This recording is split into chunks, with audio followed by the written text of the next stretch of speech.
Hi everyone, welcome to Bird Talk Sports, www.eagletribune.com.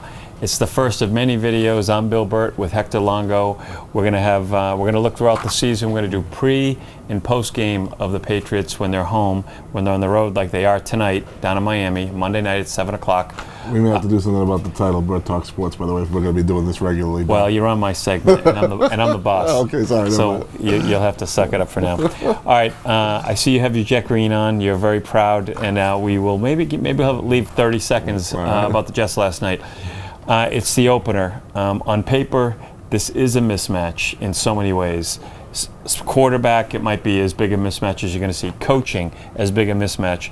But we know the history in Miami. It's not easy to win down there. I wish I had a little guts, because if I did, I probably would have picked Miami tonight. I don't think it is as big a mismatch as you think. Only because I think Chad Henne's going to be a little bit better than we saw originally. Why? He can't be as bad as he was last year. They were like the third worst scoring offense in the game last year. I think two teams scored fewer points than them. I think he's got to be better. Brandon Marshall, good weapons. Reggie Bush, Brian Hartline, Devon Best. He's got weapons. He's got to be better than he's shown. Are they weapons? Brian Hartline? You call him a weapon? He's a poor man's Wes Welker, and we don't have a Brandon Marshall in these parts. No, Brandon Marshall's a weapon. It's right. just, he's so also that makes an attitude. Hartline better, is what I'm saying. It makes a guy like him better. Makes a guy like Best better. He's probably what Welker was when Welker was in Miami. The same way without a quarterback. I remember we were sitting with you for the Miami game at Foxborough last year when, what's his name, the nutcase linebacker, Channing. Yeah, right. And Channing Crowder was dancing around, yelling at everyone on the bench, singing, and everyone sort of left him alone. And I said, I lost a lot of respect for Tony Sparano just to let this guy even play. Yeah. He's gone. Right. They didn't bring him in this year. They lost a little money because they gave him some bonus money, so it says something about this team. I just don't think offensively they're going to be able to move the ball at all in the Patriots. Well, I mean, your defense is a little banged up. The secondary, it's who's who. You pick somebody and go in the game. It's anybody you can find on the sidelines. And I think the front four, we'll see how good they are. We'll see if Hainsworth is over his Saturday illness that kept him out of practice.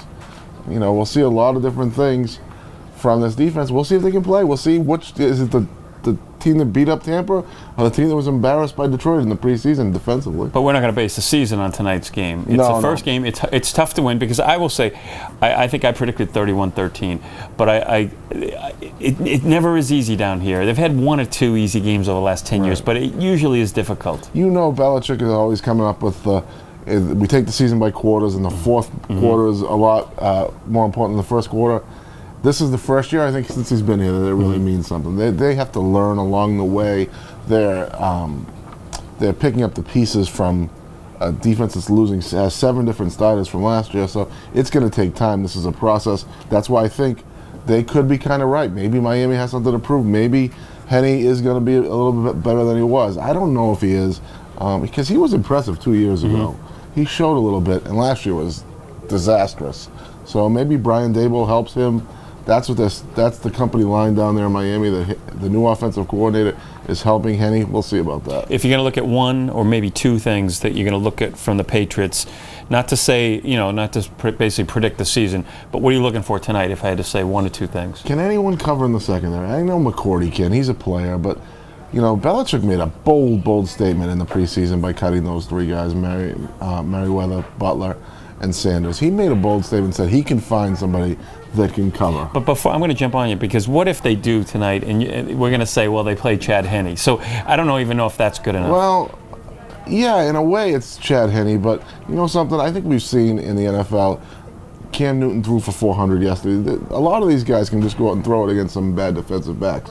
So I think Henne, unless he's under duress and getting pummeled by the pass rush, he'll have opportunities to throw. He's got Brandon Marshall. I'm looking for two people. If you ask me, I think enough of the talk with Gerard Mayo. He's looked good in preseason. We got to give him that. I think this is a game. I think we're going to see if he's now more acting rather than reacting, which he's sort of very safe. A lot of tackles. And the other guy is Wes Welker. Wes Welker, as I wrote today, led the NFL in drops last year, and was very low, 400 and something as opposed to 700, which is about almost his average in yards after catch. So I think he's 100% healthy, they've said, for the first time. So I think we're going to see a lot from those two. Other than that, I don't know what we're going to get out of tonight's game. You know, you got, again, Brady has to show people that he can throw to find the different weapons and be hit. Like, I think you made the point. He's got to throw it down the field a little bit to these guys. You know, I don't know. He's been throwing downfield to Randy Moss for 2 years, 3 years.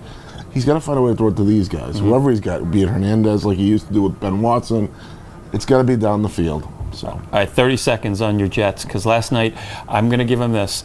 They got totally outplayed by a Dallas team that looked good. I'm giving Dallas credit, too. But I do like the way they came through the Jets at the end. Again, I said it last year. They're very resilient.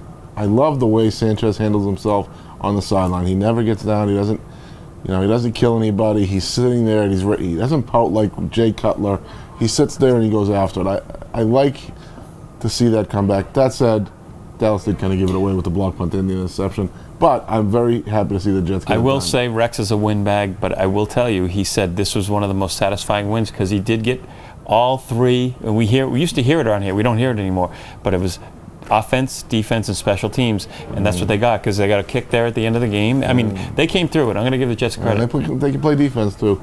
All right, that's week one. We will have post-game, not tonight, but we'll probably talk later in the week a little bit about this game with Miami, and then we'll look ahead for the next week with San Diego, which should also be a good one. He's Hector Longo. I'm Bill Burt, and this is Burt Talk Sports, by the way, and we'll be back next week. Take care.